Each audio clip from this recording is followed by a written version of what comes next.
Hello friends, कैसे हैं आप सब। तृप्ता सहगल का आप सबको प्यार भरा नमस्कार। दोस्तों, अगस्त के महीना में आप त्योहारों का मज़ा लेते हैं। देखिए, स्वतंत्रता दिवस भी गया और रक्षाबंधन भी गया और अब आएगा भगवान श्री कृष्ण का त्यौहार यानी कि जन्माष्टमी। जन्माष्टमी के दिन भगवान कृष्ण का जन्मदिन जगह जगह पर मनाया जाता है। सभी मंदिरों में सजावट होती है, भगवान कृष्ण जी की लीलाएं दिखाई जाती हैं, उनके जन्म की कहानियाँ डिस्प्ले की जाती हैं और जगह जगह पर नाटक होते हैं, रास लीलाएँ होती हैं, राधा कृष्ण के गीत गाए जाते हैं और उनके नाटक किए जाते हैं। बहुत ही पवित्र त्यौहार है ये हिंदू धर्म का, जो कि 26 अगस्त को आ रहा है। 26 अगस्त यानी कि सोमवार को, जिस दिन रक्षाबंधन था उसी दिन 26 अगस्त को जन्माष्टमी का पर्व मनाया जाएगा। दोस्तों, कृष्ण भगवान के बहुत सारे प्रसंग हैं, जिसमें बाल लीलाएँ भी हैं और महाभारत के भी कई प्रसंग हैं, जिसमें श्री कृष्ण जी के कई कहानियों का वर्णन है। आज मैं आपको श्री कृष्ण जी का एक बहुत ही रोचक प्रसंग सुनाने जा रही हूँ। आशा है आपको अच्छा लगेगा। दोस्तों, इसका जो प्रसंग है वो ये है कि भगवान कृष्ण को अपने ही पुत्र को क्यों देना पड़ा था कोढ़ी होने का श्राप।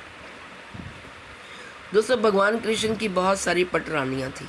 भगवान कृष्ण ने अपने पुत्र सांब को कोढ़ी होने का श्राप दिया था। यह महाभारत का एक प्रसिद्ध प्रसंग है। इस घटना के पीछे कई कारण बताए जाते हैं, आइए जानते हैं। इस कथा का जिक्र भविष्य पुराण, स्कंद पुराण और वराह पुराण में मिलता है। सांब श्री कृष्ण और जामवंती के पुत्र थे।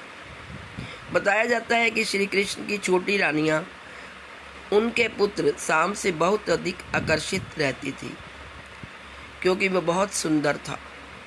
इसी बात से गुस्सा होकर श्री कृष्ण ने सांब को कोढ़ी हो जाने का श्राप दिया। दूसरा कारण बताया जाता है कि श्री कृष्ण की कई पत्नियों में से एक जामवंती का पुत्र सांब था। वह अपने पिता की तरह ही शक्तिशाली होने का दावा करता रहता था और कभी कभी बहुत घमंडी हो जाता था, बहुत अहंकार से व्यवहार करता था। उसने धृतराष्ट्र की पत्नी गांधारी के गर्भ में पल रहे शिशु को मजाक में कौरव कहा था। यह बात गांधारी को बहुत बुरी लगी और उन्होंने उसे श्राप दे दिया कि सांब को कोढ़ हो जाए। थर्ड जो कारण है वो है दोस्तों देवताओं का अपमान। ऐसा कहा जाता है कि सांब ने देवताओं का अपमान करा था। कुछ कथाओं के अनुसार सांब ने देवताओं का अपमान किया था।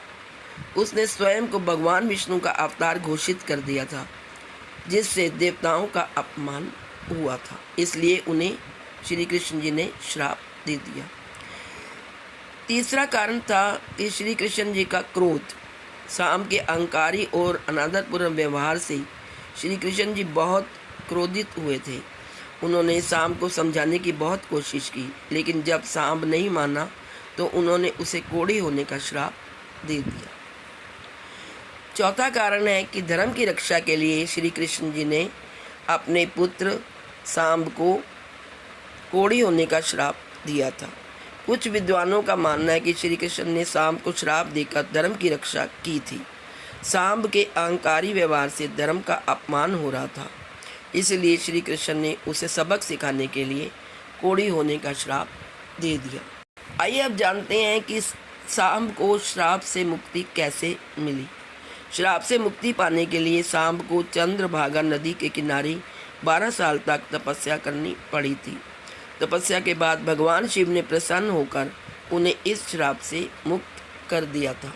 तो दोस्तों, ये था एक रोचक और छोटा सा प्रसंग श्री कृष्ण के बारे में। यदि आपको अच्छा लगे, यदि आपको पसंद आए तो please like, share and subscribe. Thank you so much.